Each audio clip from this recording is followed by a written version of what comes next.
Hey YouTube, I built this anvil stand, all steel, not a single weld in it. Was it worth it? No, it wasn't worth it.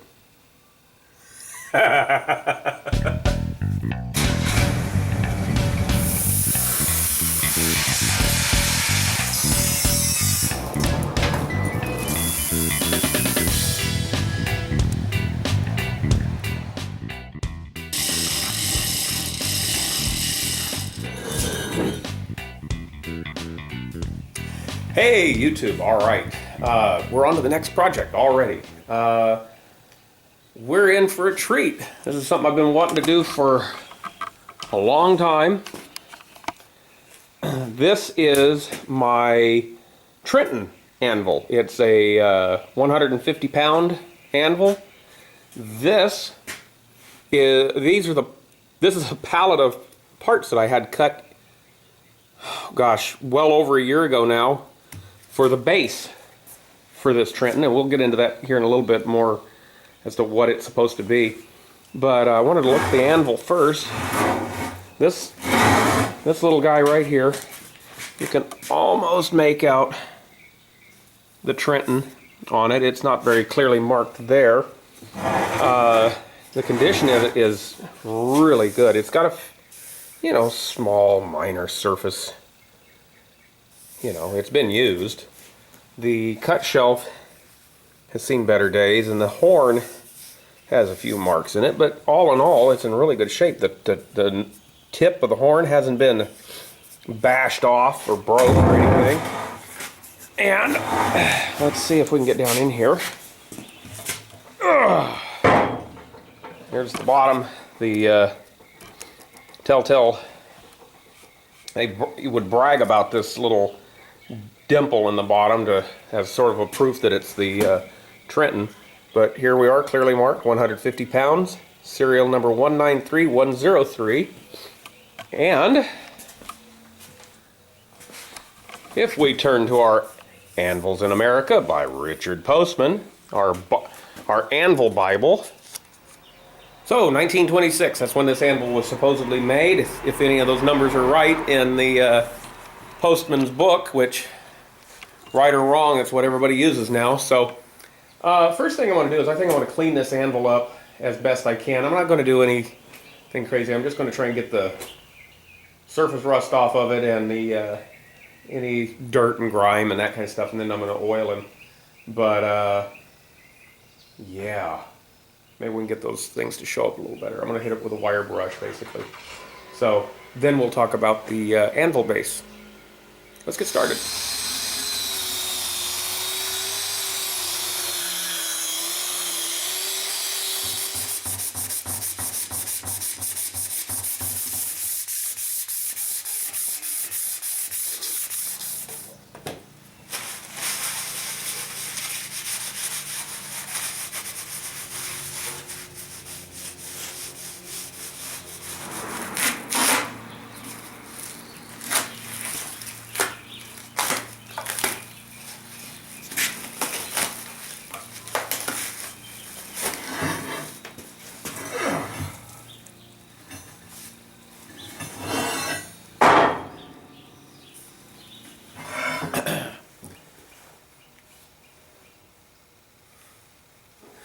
Alright, I've had a good think about this.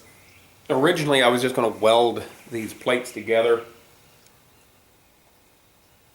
But I think what I'm going to do is, I got to thinking about things like, this thing was built, this is for an anvil that was built in 1926, supposedly, according to the book. Arc welding wasn't readily available in 1926. It existed. But it wasn't the average shop. You didn't have that option. So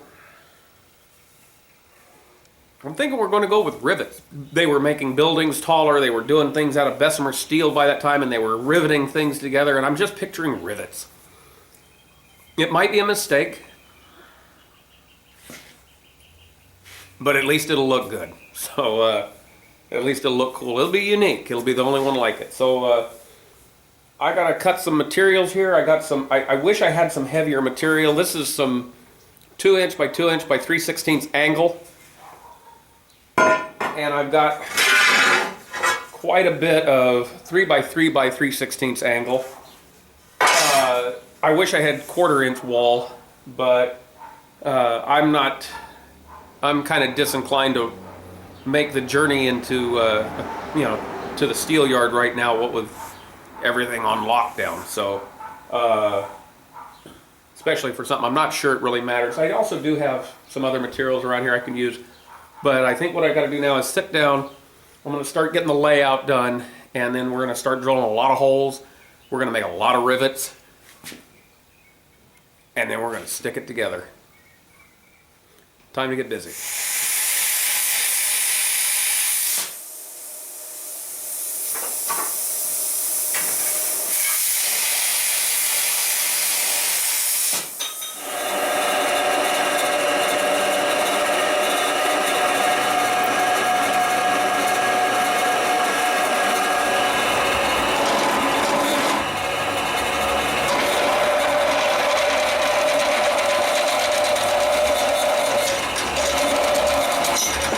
Alright, I'll admit it, I went a little nuts with the holes.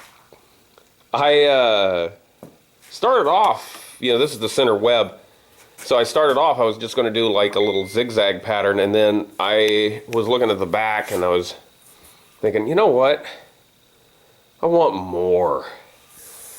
Yeah, so that's going to be a lot of rivets. Alright, this is kind of the tricky bit.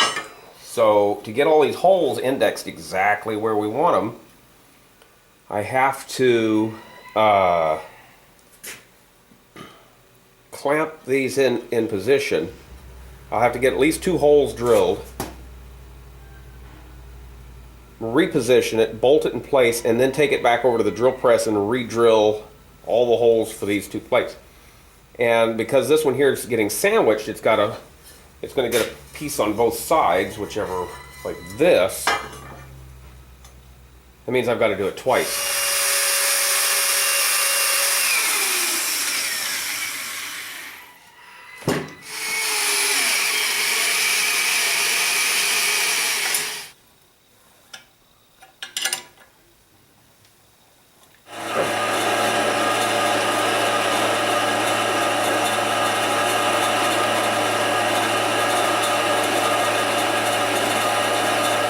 Okay, so what I've got going on here is, because this is big and I don't really know how to get it in the drill press to do this.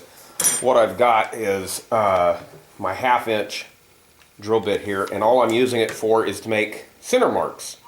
And then I'll go to a smaller, we'll start with a small drill bit, and then we'll work our way up, and then I'll come back to the 1/2" to punch it out, and then I may just leave it at 1/2". I know the rest of them I drilled out to the 1732, but that's a taper bit, and I don't think I have a 1732 twist bit for a chuck. I don't know. I'd have to check. If I do, I'll run it out. I'll go ahead and run them out. You know, I'll run them out too. But that's what we're doing. It's just using this as a center punch. Basically, is it lines up and leaves a mark down in the middle. It's roughly in the middle.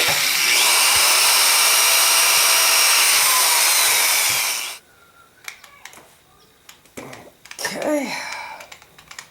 Alright, so they've all been marked. Now we'll take this. This happens to be a 3/16.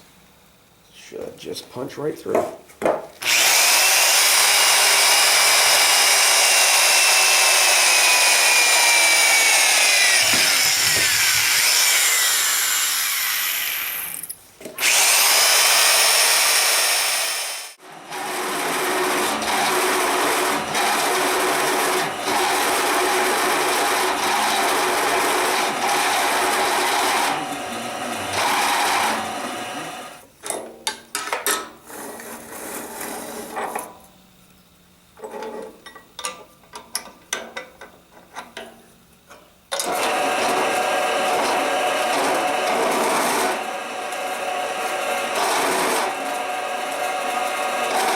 Okay, what you can see we're doing here, we're using the hold downs for this. This is the top plate. This is a piece of 1-inch plate. This is what the anvil will actually set on. And we want the top to be smooth. So what we're doing, I've gone ahead and I've located where all my holes are for the rivets. And then we've drilled through that 17/32 for a 1/2 inch rivet. And then what we're doing is we're countersinking a larger, this is about, I think this is a 3/4 inch or something like that. It's a little bit bigger.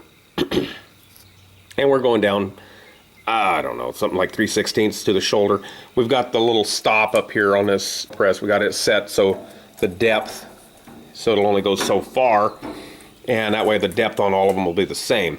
But what this will allow us to do is when we set these rivets here, they'll be set and then we'll pound them in and they'll be set flush or slightly, maybe even slightly below the surface level. So that way we've got a nice clean surface to set our anvil. So that's what we're doing right now.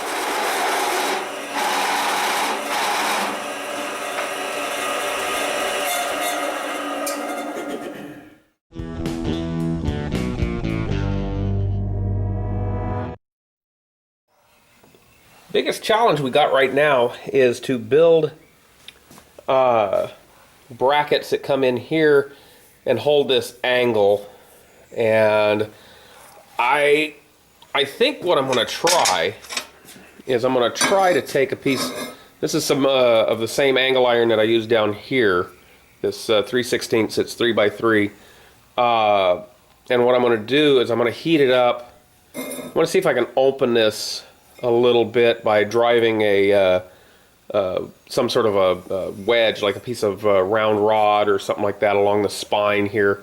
See if we can just open that up a little bit, and then we'll trim it to fit so that everything lines up the way I want it. And that's where we're at. So we've got I lit the forge. We're running charcoal. This is store-bought charcoal.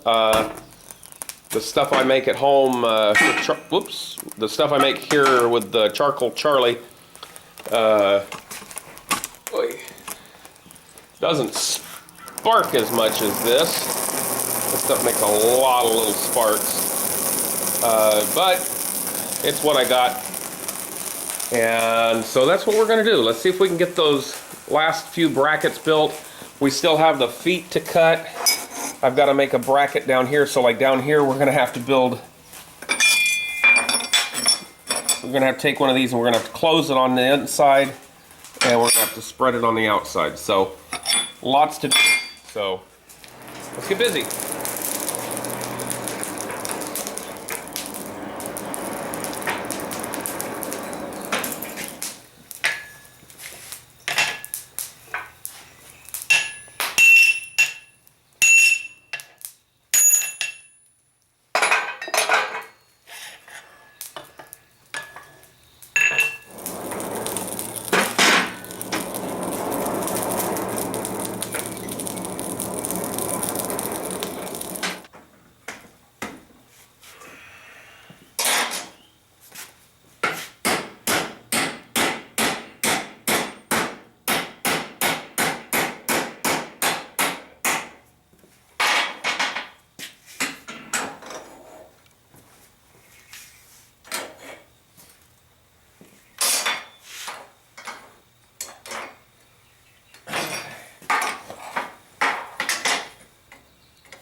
Alright, so what's going on today? Let's take a look at our progress here.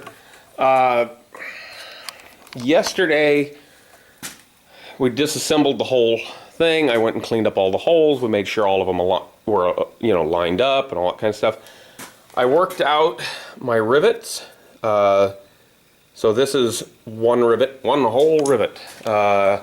Worked out how we're going to make them, how long each piece has to be cut.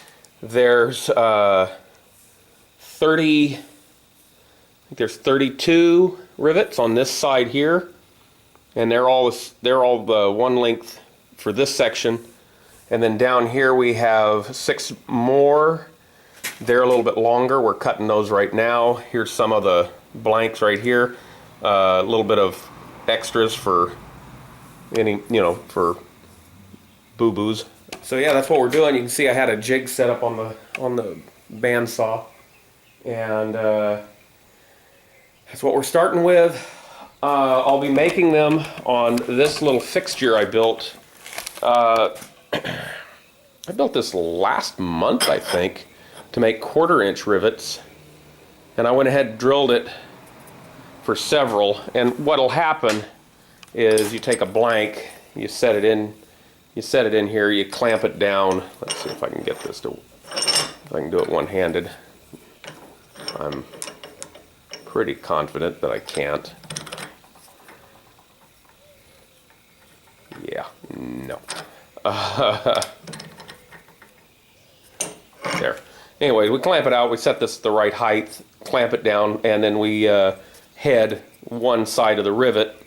I'll be using the oxyacetylene, and hopefully I won't have to run out to the welding supply and exchange my bottles for more of either oxygen or acetylene, but it's going to be a lot of rivets. So we've got a lot of heads.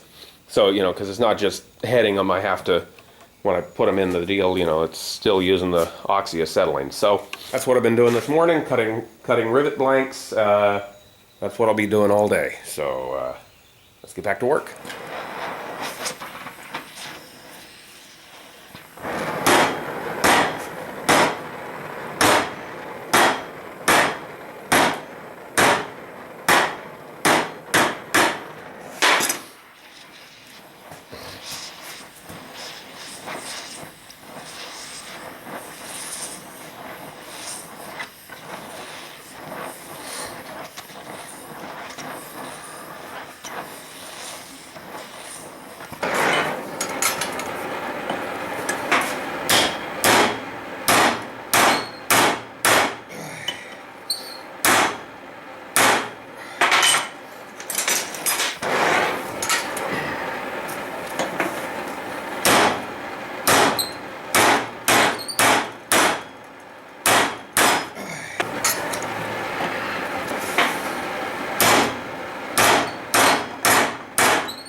It's another bright, sunshiny day out here in Southern California, and I'm still working on this anvil stand. I'm running low on oxygen and acetylene to do the rivet, so this morning I just came out here and set these first 12. Some of them, the ones along in the inside here, are really hard to get to, so I've mutilated a couple. I don't know if you can see, that one's really ugly. They have flashing on them. I'm not really too concerned about that. That one kind of ugly. That one didn't set real well, and I may go back and see about resetting them. At the same time, this is my rivet set, the top set. It's a piece of sucker rod, and it's starting to bend from me pounding on it, so I'm gonna have to straighten that out and retemper it. My bottom set, let's take a look at it. I haven't seen it since I've been pounding away here. It's just a piece of 1-inch square bar. It's nothing fancy at all. My assumption is that if it's underneath and not getting hot, it should be able to withstand just a backup for the rivet. But anyway, that's what I'm working on. I'm going to go ahead and disconnect my oxygen and acetylene cylinders. Or right, that's the oxygen, and then the acetylene is next to it. I don't know, I can't see it from here, but anyway, I'm going to go ahead and disconnect them, run over to the welding supply, pick up a couple of full bottles, and I don't know if I actually videoed all the rivets I made. There's two sizes that are the 1/2 inch rivets. There's a short one where it's just a piece of angle and whatever plate, the 3/4 inch plate. That's what these are.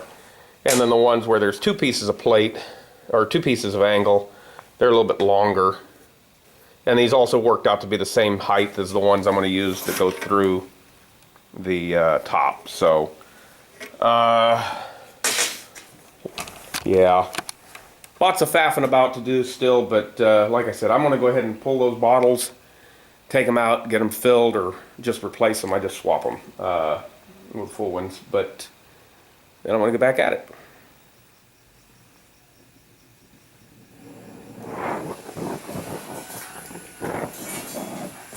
All right.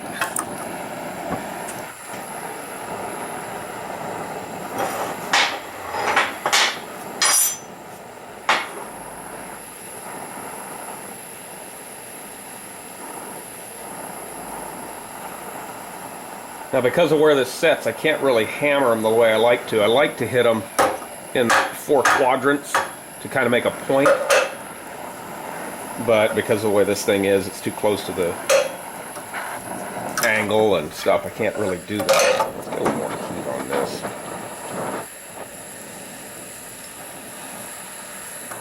There we go. One nice thing is, the more of these you do, the more heat that gets soaked into the rest of the material, so the rivets actually stay hotter longer. All right, that's pretty hot.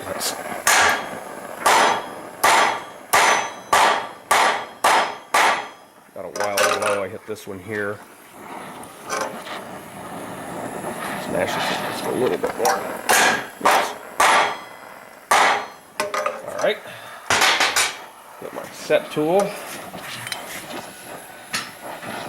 Put a little bit more heat in here first. Pay attention to what I'm doing.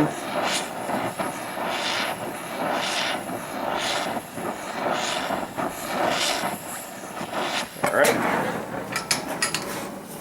And the big hammer.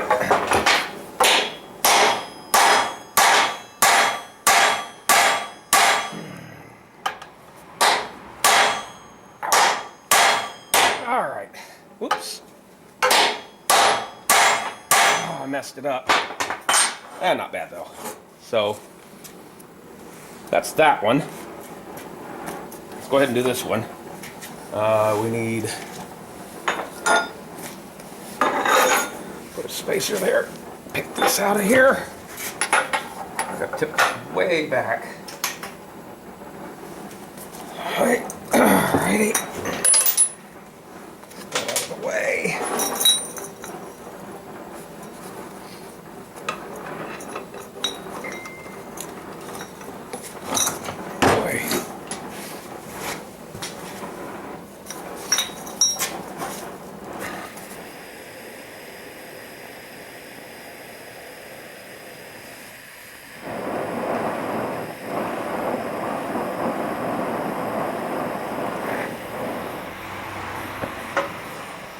All right.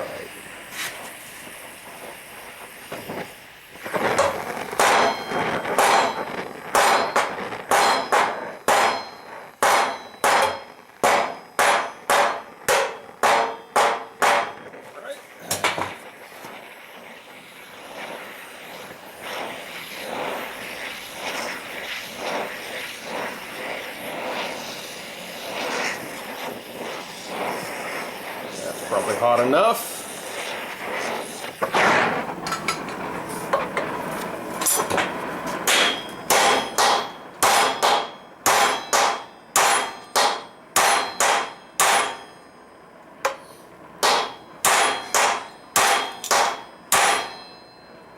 there you have it.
there it is.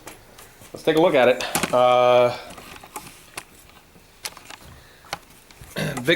Big part of today was just trying to figure out how to mount the anvil to it. Went with the classic pair of chains. I had to, this is a 3/8 chain, I guess. I don't know what it is, but anyway. Had to open up the links at the end so the 5/8 bolt would go through it. I just happen to have these. It's one of those deals, everybody's on quarantine and we're not supposed to drive anywhere, so it's sort of a run what you brung, and I happened to find these two grade 8 5/8 bolts with fine threads. They had stover nuts on them already. Cleaned them up, and yeah, it anchors it quite well. Just finished it in some wax. The thing is still quite warm. I had that fan blowing on it for a while to cool it down, but I think it's kind of cool. It's certainly unique, but there's a lot of mistakes. Whoops. There's a lot of little things. I mean, some of the rivets aren't as pretty. Let's see if we can get in here. Some of the rivets aren't as pretty as I wish they were. So like, you know, these are a lot of flashing on that head, and then these are really pretty. And so I think the question really ought to be is, was it worth it? Well, no. It took days and days and days, like I think almost a week, to get all the holes laid out, drilled, the rivets made, the rivets set. I mean, it takes a long time. Now, if I were set up to do rivets more efficiently, probably wouldn't take that long. But I am set up to weld, and I would have ended up with just as well built a piece of equipment as this, and been done in a day. I could have run several stringer passes on there. It would have been welded up in a day, a little warped, but it'd still work. But it's not entirely the reason why I did it. It was, I wanted to get some practice with some rivets, and I'm a firm believer the road to proficiency is repetition, and I did a lot of 1/2-inch rivets, so now I know. Anyway, hope you like this. Hope you like this video. Hope you like the little build. We'll find out in time if these little rivets hold together or if they just start loosening up and falling apart. But even if it does, I'll just weld it back together. So anyway, till next time. Bye.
Don't forget to check out our Patreon page at patreon.com/ohmygarage show. Thanks.